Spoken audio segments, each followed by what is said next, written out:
हर्षा वैसा ही आपकी आज्ञा का पालन होगा।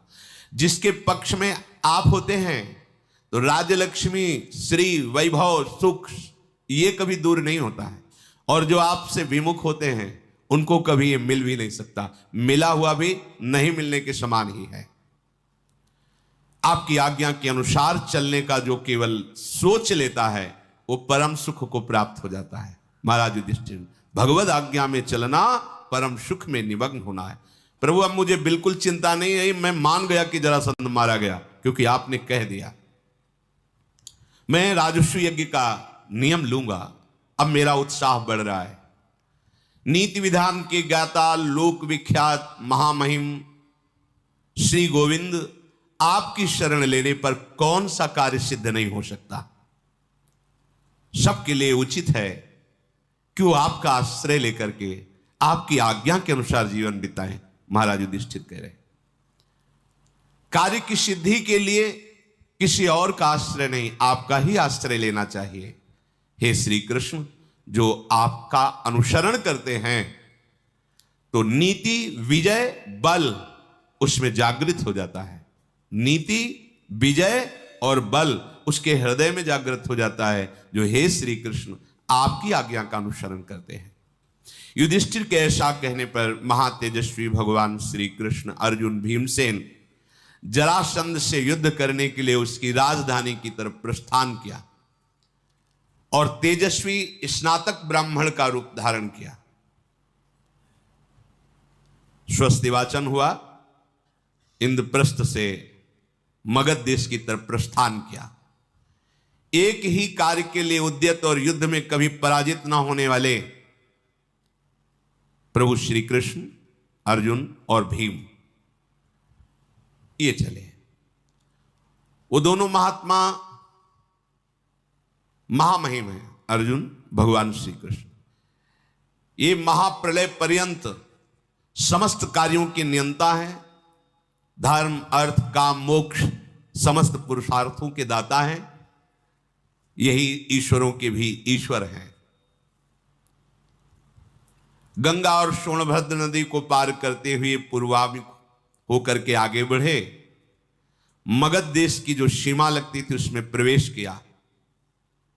फिर बड़े बड़े वृक्षों से सुशोभित गोरख पर्वत पर पहुंच करके वहां ऊंचाई से मगध राज की राजधानी को देखा और भगवान श्री कृष्ण बोले, देखो कुंती नंदन, मगध देश कितना सुंदर और वैभव संपन्न है। देखो यहां कितनी सुंदर शोभा है। रोग और व्याधि यहां प्रवेश नहीं कर सकती।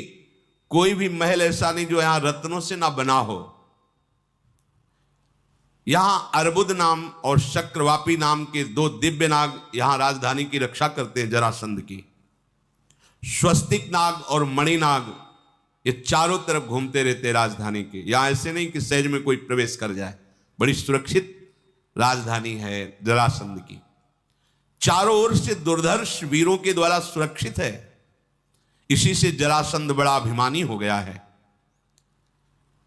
महातेजस्वी भगवान श्री कृष्ण, अर्जुन, भीमसेन मगध राजधानी में कैसे प्रवेश किया जाए विचार किया तो भगवान ने कहा, मुख्य द्वार से मित्र जाता है, शत्रु तो तोड़फोड़ मचा के जाता है, तभी अच्छा लगता है।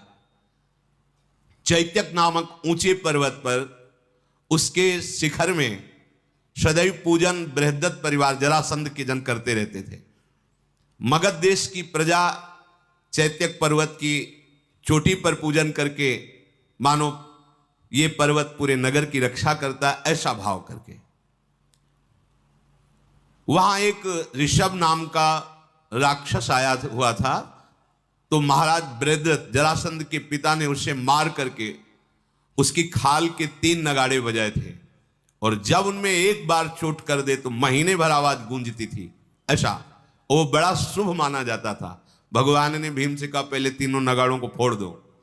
फोड़ दिया गया और कहा, अपनी भुजाओं की टक्कर से इस चोटी को गिराओ जो उसके कुल देवता की तरह पूज रही है।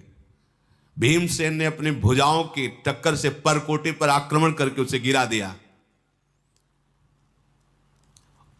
अनेक आयुधों के द्वारा जो सैनिक जन सुरक्षा करते थे अर्जुन के मार खा करके वो भाग करके नगर में घुस गए।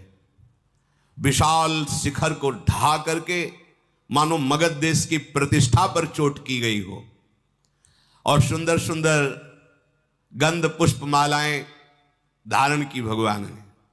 जब वहां प्रवेश किए तो फूल मालाओं के सुंदर बगीचे, तो सुंदर फूल माला धारण की, प्रसन्न मुद्रा में पर्वत से प्रवेश किया, मुख्य द्वार से नहीं। जैसे हिमालय की गुफा में रहने वाला सिंह शिकार ढूंढता हुआ घूमता है, ऐसे वो राजभवन जिसमें जरासंध रहता है, ढूंढते हुए तीनों महाबलशाली आगे बढ़े। आगे देखा ब्राह्मणों की पंक्तियां लगी हुई हैं, भिक्षा कामना जो करेगा वो। जरासंध ब्राह्मण भक्त था, ऋषि भक्त था, जो मांगे उस समय उसका नियम था, यदि प्राण भी मांगेंगे तो दे देंगे। तो 3 पंक्तियों को छोड़कर आगे पहुंचे। जरासंध उस समय ब्राह्मणों की कामना पूर्ण करने के लिए आया था। उसकी दृष्टि पड़ी कि इतना लोभी कौन हो सकता है जो पंक्ति छोड़कर आगे आ गया। फिर देखा विशाल भुजाएं और उनमें धनुष की प्रत्यंचा की रगड़। ऐसे ब्राह्मण तो हमने कभी नहीं देखे। जरासंध ने जब भीम को देखा, प्रभु श्री कृष्ण को देखा, अर्जुन को देखा, पर ब्राह्मण वेश में आए तो झुककर प्रणाम किया और उनका पूजन किया। आओ आओ, आपका स्वागत है, बड़े उतावले जान पड़ते हो, क्या चाहिए तुम्हें? जरासंध ने पूछा। भगवान ने अर्जुन भीमसेन से कहा, मौन, तुम मत बोलना। बोले 2 ब्राह्मण तो मौन हैं, बात हम ही को करनी है। तुम महाबुद्धिमान दिखाई देते हो, तुम ही बोलो क्या चाहिए। हम आधी रात को बताएंगे कि क्या चाहिए। यदि आप हमसे मिल सकते हो तो अभी सबको बांटो, और आधी रात के हम तुम्हें बताएंगे। अवश्य, ब्राह्मणों के लिए मेरे यहां कोई अदेय नहीं है, मैं अवश्य आधी रात में आपसे मिलूंगा। यज्ञशाला में ठहरिए जहां ऋषियों को ठहराया जाता है। ऐसा कह के राजभवन में सबको बांट करके चला गया। ठीक आधी रात के समय, वचन का बहुत पक्का था, जहां ब्राह्मण जन ठहरे हुए थे वहां गए। जरासंध आधी रात के समय जाकर के प्रणाम किया।